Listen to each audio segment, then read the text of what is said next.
నిన్న రిలీజ్ అయిన CAG report ప్రకారం పోయినసారి కంటే ఈసారి చాలా మెరుగ్గుంది పొజిషన్.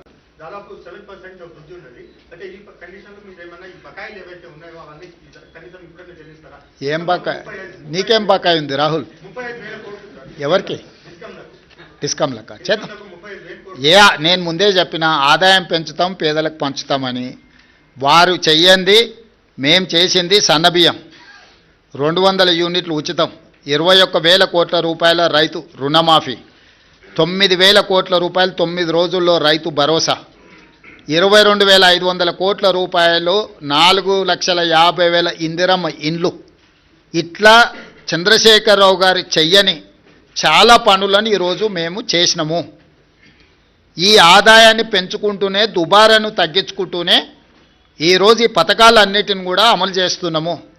ఎంత ఆదాయాన్ని పెంచితే అంత పేదలకు ప్రయోజనం చేకూర్చే విధంగా ఖచ్చితంగా మేము వాటిని వినియోగం చేస్తాం. ఒక్క రూపాయి కూడా దుర్వినియోగం జరగకుండా ప్రజలకు ఏ రకంగా మేలు చేయాలనేదే మా నిత్యం తాపత్రయము. ఖచ్చితంగా వాటిని అమలు చేస్తాం. ఇప్పుడు ఎన్నికలకు సంబంధించి మాట్లాడుకుందాం. గ్రామ పంచాయతీ ఎన్నికలు వాటి ఫలితాల మీద మాట్లాడుకుందాం.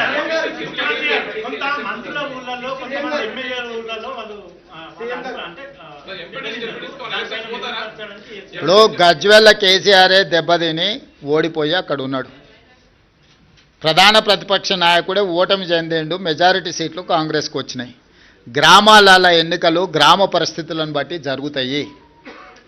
శాసనసభ్యుడినో మంత్రినో ముఖ్యమంత్రినో పట్టి జరగవు. ఓవరాల్గా ఫీల్ గుడ్ ఫ్యాక్టర్ ఉంటుంది. గ్రామంలో ఉండే నేపథ్యాన్ని, సామాజిక వర్గాల సమతుల్యతను దృష్టిలో పెట్టుకొని ఎన్నికలు జరుగుతాయి. ఎట్లా జరిగినా ఫలితాలు అనేది ఇక్కడ కళ్ళకు కట్టినట్టుగా కనిపిస్తున్నాయి. 94 నియోజకవర్గాలలో 87 శాసనసభ నియోజకవర్గాలలో కాంగ్రెస్ పార్టీకి మెజారిటీ వచ్చింది. ఈ లిస్ట్ అంతా మీకు ఇస్తాము. ఏ నియోజకవర్గంలో ఎన్ని గెలిచిండ్రో స్పష్టంగా మీకు లిస్ట్ ఇస్తాము. మీరు కావాలంటే నిజ నిర్ధారణ కమిటీ వేసుకొని ఆయా నియోజకవర్గాలలో మీరు పర్యటించండి. ఇన్ని 12,702 గ్రామ పంచాయతీల ఎన్నికలు జరిగినప్పుడు 1, 2, 3 అటో ఇటో ఫలితాలు వస్తాయి. ఆ ఫలితాలు అనేది భవిష్యత్తులో మన కార్యాచరణను సవరించుకోవడానికి ఉపయోగించుకుంటాం తప్ప దానికి మించి వేరే రకంగా దీని మీద చర్చించుకోవాల్సిన అవసరం లేదు.